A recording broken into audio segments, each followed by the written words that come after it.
जय हिंद दोस्तों, मैं महेंद्र शर्मा परवाना सत्य साधना ज्ञान ज्योति दर्पण पर आप सबका स्वागत करता हूं। आज का एपिसोड आपके लिए बहुत ही खास होने वाला है, क्योंकि इसके अंदर जो हम जीवन के अलग अलग पहलुओं के ऊपर चर्चा कर रहे हैं और जो हमारी सीरीज चल रही, जो हमारा सीरियल कंटिन्यू चल रहे हैं, वो राजेंद्र वर्मा खुबड़ू और इनके जीवन के सफ़र का एक अंदाज और इस अंदाज के बीच आने मुलाकातों का एक दौर और दौर के बीच मिलते इंसानों के साथ में, इष्ट मित्र सगे संबंधियों के साथ में जो इनके अनुभव हैं।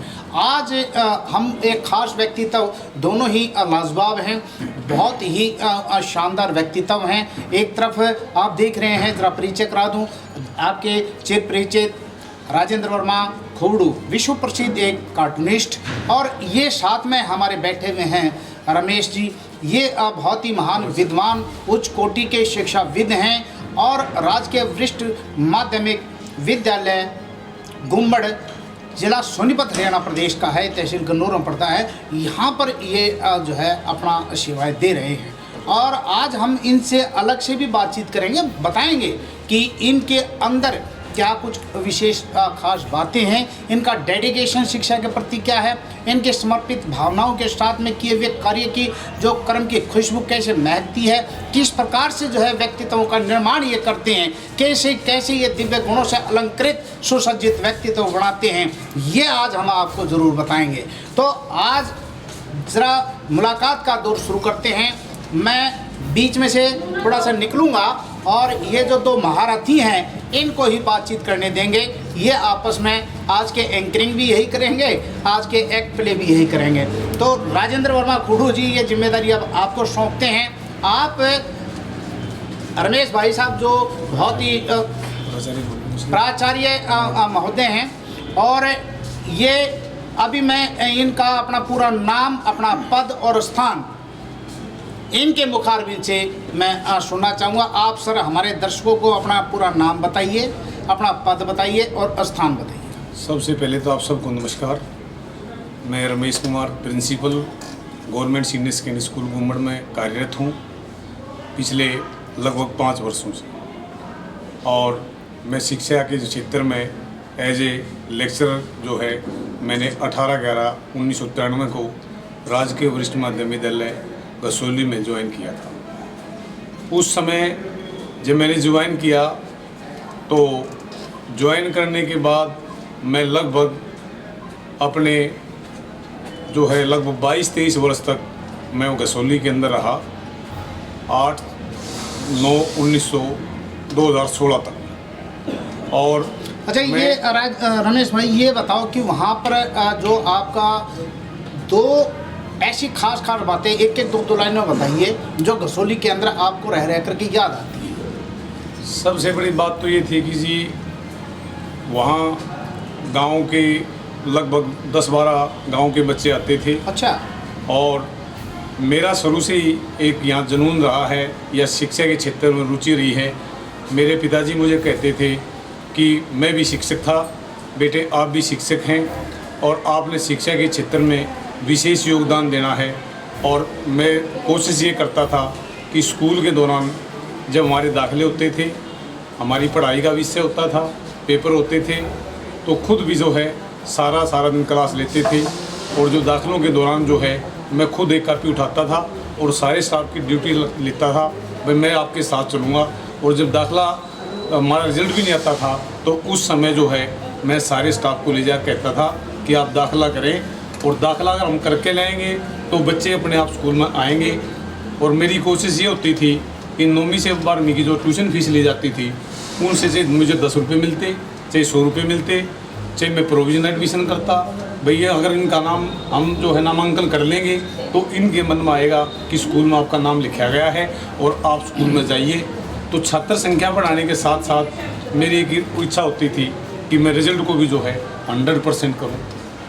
एक तो ये, दूसरा मैं जहाँ लगभग 22-23 साल तक रहा वहाँ, तो मुझे सबसे बड़ी ये था कि मैं इस दौरान एज ए DDO मैंने काम किया है। प्रिंसिपल को 2 महीने के लिए आ रहा है, कोई 6 महीने के लिए आ रहा है। ज़्यादातर जो है वो DDOship मेरे द्वारा रही। और गाँव, अच्छा, उस ड्यूरेशन आपको कोई ऐसी बात याद आती है जो आप भूल नहीं पाते? जो आपके जीवन के अंदर कोई टर्निंग पॉइंट लेकर आई हो? टर्निंग पॉइंट ये लेकर आई कि गांव 2000 मेरे ख्याल 12 का जो इलेक्शन था शायद 12-14 में, तो गांव ने एक रेजोल्यूशन दिया कि हमें प्रिंसिपल की आवश्यकता नहीं है, हमें केवल इस डीडीओ की आवश्यकता है। हमारे गांव में कोई परमानेंट प्रिंसिपल भी नहीं आएगा, हमें तो रमेश शर्मा को प्रिंसिपल चाहिए। उन्होंने भूपेंद्र हुड्डा के सामने बात रखी, उनका फर्स्ट जो है रेजोल्यूशन में ये था।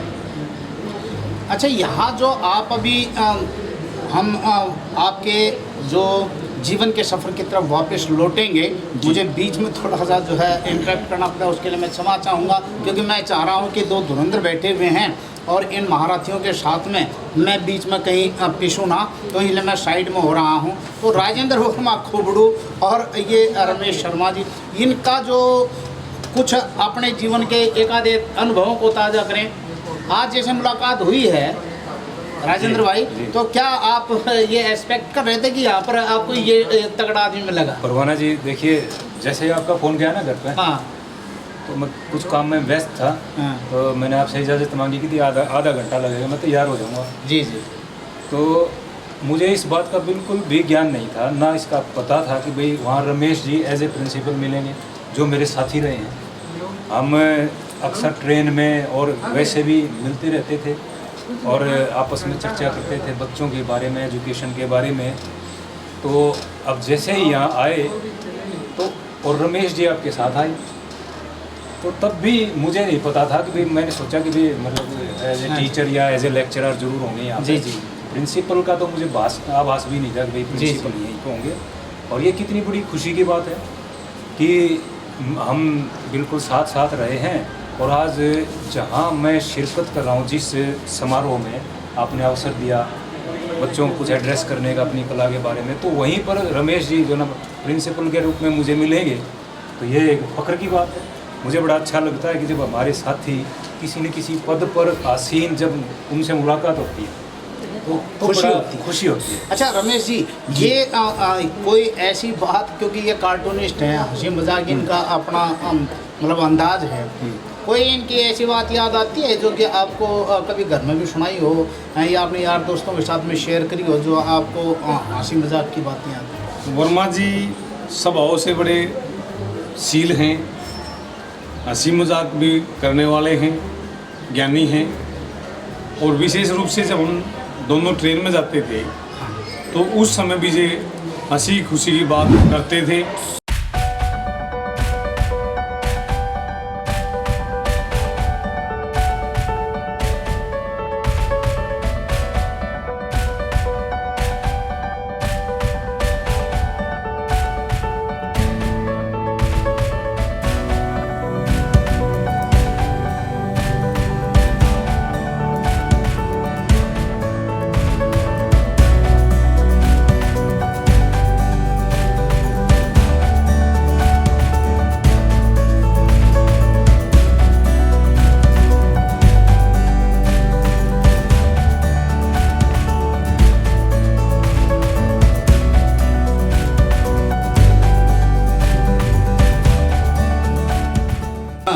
वो रमेश जी आपको याद होगा ना, जी अक्सर क्या करते थे, जैसे ही ट्रेन में चढ़े थे, हाँ जी, तो आप मेरा उस दिन का छपा हुआ कार्टून मेरे को याद दिलाया करते थे। जी। भाई आज तो आपने तोड़ पा रखा चौटाला का, जो है ना चौटाला का कसूता कार्टून बना। हाँ बिल्कुल। तो अक्सर जो है ना मेरे उस कार्टून का जिक्र करके फिर दूसरे और साथी भी उसमें आसपास बैठ जाया करते थे। तो परवाना जी उस वक्त काफ़ी चर्चा होती थी। फिर घूम फिर कर क्या है कि पॉलिटिकल लेवल पे और फिर पर्सनली भी इस तरह से जो ना कमेंट्स भी आपस में चलते थे और एक दूसरे की वो, तो घूम फिर के क्या होता था कि एजुकेशन पर भी बात आ जाती थी। हाँ, पढ़े लिखे आदमी। हाँ, और चूँकि रमेश जी जो है ना उसमें सरकारी जो ना उसमें जॉब में हैं और टीचर हैं, तो इसलिए मैं इन पर भी कटाक्ष मारता था। जब अच्छी मोटी तनख्वाह मिला भाई तुम नकुल तुम चिंता है पढ़ाना नहीं कखा भी, तो हम यूँ मजाक करा करना थे। ठीक। तो कम से कम देखिए रमेश जी से भी मैं मतलब इस बात पर चर्चा करूँगा कि आप भी जानते हैं, आप तो एज ए प्रिंसिपल भाई, कि सरकारी स्कूलों पर सवालिया निशान इसीलिए हैं कि मेरे ख्याल से 80% होंगे या ज़्यादा ऐसे टीचर हैं जो अपनी जिम्मेदारी को नहीं समझते। इससे इसका परिणाम का थेड़ा पिटता है। सत्यानाश है। और इसलिए फिर क्या है कि मजबूरन की किसी न किसी को आप ये बताओ कि अभी राजेंद्र ने जैसे भाई ने बोल दिया कि रमेश जी कि भाई आपका जो सरकारी महकमे से संबंधित जो शिक्षाविद हैं वो डेडिकेशन नहीं, अपने काम के प्रति जिम्मेदारी नहीं निभा रहे हैं। ऐसे हैं बहुत से। तो ऐसे वास्तविकता है भी कुछ एक, लेकिन हो सकता है कि अपवाद भी हों, कुछ ऐसी बात नहीं है। आप इसको कैसे काउंटर करते हैं? ऐसा है सर कि वर्मा जी ने जो कहा, बताएं आप 5 साल का अपना अनुभव। जी जी, वो बताइए। वर्मा जी ने कहा कि भाई सरकारी स्कूलों में शिक्षा जो है ठीक नहीं होती है, हाँ। ठीक तरह से पढ़ाई नहीं कराती टीचर। मैं जहाँ भी रहा हूँ मैं शिक्षा के प्रति पूर्ण रूप से समर्पित हूँ। वो रमेश जी, और व्यक्तिगत हाँ, नहीं है, व्यक्तिगत ना बताऊंगा, व्यक्तिगत हाँ, नहीं है, कोई बिल्कुल भी। और मैं स्टाफ से भी ये आशा करता हूँ कि जैसे मैं समर्पित हूँ ऐसे स्टाफ। मैंने अपनी तो यहाँ 5 साल के टेन्योर में किसी भी कर्मचारी को कोई फरलो देना, कोई पढ़ाई की क्लास छोड़ना। अच्छा, रिजल्ट क्या रहे आपके पास? रिजल्ट हमारे 5 साल में सोनीपत डिस्ट्रिक्ट में सबसे टॉप के रहे हैं। अच्छा। और जहाँ तक छात्र संख्या की बात है, फरवाना जी, मतलब रमेश जी, मैंने वो बात कही जी, वो एक तो पहली तो बात ये व्यक्तिगत नहीं है, दूसरी मैंने खुद अंदर घुसकर इस चीज़ को देखा। क्योंकि खुगड़ू स्कूल में, सरकारी स्कूल के उसमें 2 पीरियड में पढ़ाता था +1-2 के। एक प्रिंसिपल होते थे मिस्टर वर्मा, तो उन्होंने मुझसे मेरी क्वालिफ़िकेशन पूछी। मैंने कहा कि मैं MA हिंदी से हूँ और BEd हूँ। तो कहता है हमारे पास लेक्चरर की कमी है नहीं, तो एक कोर्स पूरा करवाना, आप करवा देंगे? मैंने कहा ठीक है। तो उस दौरान मैं ये चीज़ जो मैं आपको बताई ना, वो देखिएगा क्या है कि मैंने 9 स्कूलों में, प्राइवेट स्कूल, निजी स्कूलों में पढ़ाई करी। और आप प्राइवेट स्कूल में तो मेहनत करनी पड़ती है जी, तभी तो रखेंगे, नहीं तो छुट्टी कर देंगे। तो मैं खूब मेहनत, उसी मेहनत से वो 2 पीरियड लेता था।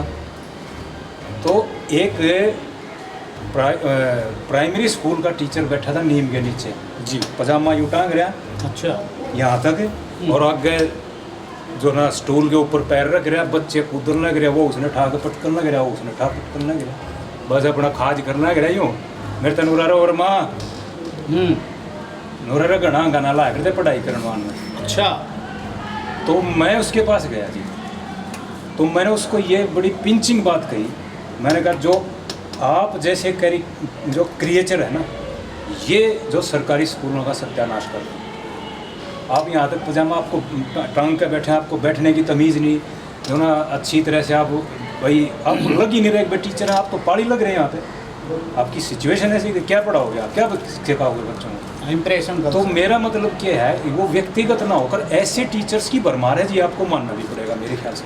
लेकिन अब सुधार हो गया हो थोड़ा बहुत, तो वो मैं कह नहीं सकता, लेकिन ये मतलब ये आपका अपना अनुभव। हाँ, ये मैंने ये अनुभव आधार के ऊपर है। आपके 5 साल का जो परिणाम कैसी स्टेज पर, वो सीधा पॉइंट टू पॉइंट बताइए। मेरे 5 साल का जो परिणाम है, वो जो है मेरे स्टाफ जो है वो इतना संघर्षशील था कि वो छुट्टियों में भी पूरा का पूरा जो है पूरे महीने में क्लास एक्स्ट्रा लेते थे। मैं खुद लेता था। मेरे पास अभी एक JBT है, ये हमारे सन की बात है जी, ये अभी जो है 2017 से और 2021 तक की। और वर्मा जी, मैं अपने बारे में भी बताऊं या स्टाफ के बारे में, मैं आपके गांव में भी 9 महीने करीब रहा हूँ। अच्छा। और मैंने वहाँ भी बहुत संघर्ष किया है। मेरे सिंह जी वहाँ सरपंच थे, उस दौरान भी मैंने अपने दौरान एज ए वाइस प्रिंसिपल होते हुए लगभग 73 बालकों को वहाँ पर इनक्रीज किया था। उस दौरान आपसे मुलाकात नहीं हुई। और दूसरा क्या था कि मेरी शुरू से ही नई एक बात होगी, शायद हरियाणा में कोई प्रिंसिपल ऐसा नहीं होगा, मैं रोज़ाना कम से कम परेड के दौरान 20 से 25 मिनट डेली जो है करंट इवेंट्स की बात है, या जो है कोई सामाजिक बात है, या कोई पॉलिटिकल बात है, या उसमें अवगत कराते हैं, जिससे जो है बच्चों का सामान्य ज्ञान बढ़ता है। वैसे होना भी चाहिए। आज हरियाणा के अंदर ऐसी व्यवस्था किसी स्कूल में नहीं है। अच्छा, एक बीच में जना मतलब सवाल आ गया दिमाग के अंदर, चलते चलते दोनों से पूछेंगे, दोनों पढ़े लिखे हो, कि भाई ये बताओ कि जो प्राइवेट स्कूल और सरकारी स्कूल, क्या कारण ऐसा है कि लोग अपने बच्चों को प्राइवेट स्कूल में तो भेजना चाहते हैं, सरकारी स्कूल में भेजना चाहते नहीं, जबकि ज़्यादा पढ़े लिखे सरकारी स्कूल में बिल्कुल, इसका जवाब क्या है ये बताओ। आपसे ही शुरू करें, सरकारी वाला दे पहले पूछ लूं। जी सर, ये आपका यहाँ जो पर तो जवाब बड़े है PhD है, बिल्कुल B.Ed है, राइट। तो- निश्चित रूप से लोगों की डिग्री होल्डर हैं। टेंडेंसी है, हाँ लोगों की धारणा बढ़ गई कि वो जो है प्राइवेट स्कूल में पढ़ाएंगे। क्यों? वैसे क्यों? रीज़न उसका क्या है कि वहाँ उनको अच्छी तो ड्रेस पहनने को मिलती है बच्चों को, उनकी पढ़ाई इंग्लिश मीडियम की है, उनकी पढ़ाई ऐसे है जो बेशक बच्चे का जो बेस तैयार करते हैं वो सरकारी स्कूल ही तैयार कर सकते हैं। वहाँ के जो टीचर हैं अनट्रेंड भी होते हैं। प्राचार्य जी, आप प्रतिनिधित्व कर रहे हैं सरकारी स्कूलों का, आप बताओ मुझे सिर्फ सरकारी स्कूल। हमें तो सरकारी ये है कि हमारे हिसाब से सरकारी स्कूलों की शिक्षा मतलब बेहतर है। क्या कारण है? आप अपने आप को ये बताएं कि सरकारी स्कूल को आप कैसे मतलब बताएंगे कि बेहतर हैं निजी शिक्षा संस्थानों से?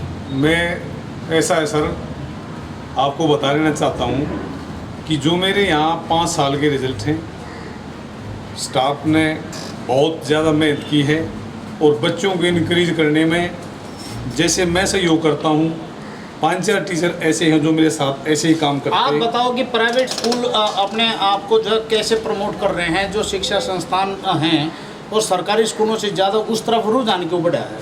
वर्मा जी, निश्चित रूप से प्राइवेट स्कूलों के पास हाँ एक सबसे बड़ा हथियार यही है कि वो ये इस तथ्य का हथियार उनके पास हाँ। कि सरकारी स्कूलों में ना तो सुरक्षा है पढ़ाई को लेकर, हाँ और सुरक्षा मतलब अब जिनके पास लड़कियां जो सयानी हो गई हैं, पढ़ती हैं जी, तो निश्चित रूप से वह जो है ना चिंतित रहेंगे। ये तो इसमें तो कोई शक बिल्कुल की है। बात नहीं। हाँ हाँ तो उनका अपना ये मानना है कि भाई पेरेंट्स भी आ जाते हैं इसमें कि भाई हमारे बच्चे वहाँ सुरक्षित रहेंगे, पहली बात। अच्छा, आप इसके ऊपर रमेश जी ये बताओ कि ऐसा प्राइवेट वाले अगर जो इसको प्रमोट कर रहे हैं कि उनकी लड़कियां वहाँ तो सुरक्षित हैं, यहाँ सुरक्षित नहीं है, ये कितना सही है ये और बिल्कुल कितना ठीक गलत नहीं है। हाँ बोलिए आप ये बिल्कुल ठीक नहीं है क्योंकि सुरक्षित तो गवर्नमेंट में हो, हाँ परंतु लोगों की धारणा क्या है कि सरकारी जो है वो सुविधा प्राइवेट वाली नहीं दे सकती है, इसलिए उनके मन में आता है। जैसे मेरे साथ यहाँ क्या बीत रहा है अभी 5 साल से, हाँ गांव का एक प्राइवेट स्कूल है, अच्छा उदाहरण के तौर पर जी, हम उसके जब बच्चों को सर्वे करने के लिए जाते हैं हाँ तो हमारे बच्चे भी 5-7 साल से वहीं पढ़ रहे हैं, हमारे की फीस माफ कर दी है, वहाँ आने जाने की बस मिल रही है, हम गांव से लेकर आपको यहाँ कैसे भेजें, रास्ते में जोड़ आ जाता है। गांव में जो ऐसा, हाँ भाई इशू और इसके अलावा पढ़ाई का इशू बताओ, वो कहते हैं पढ़ाई तो आपकी उनसे बेहतर है। और दोस्तों, मैं राजेंद्र वर्मा खोबड़ू, जिसे अभी तक आपने सिग्नेचर के रूप में देखा, आज आपके सामने हूँ।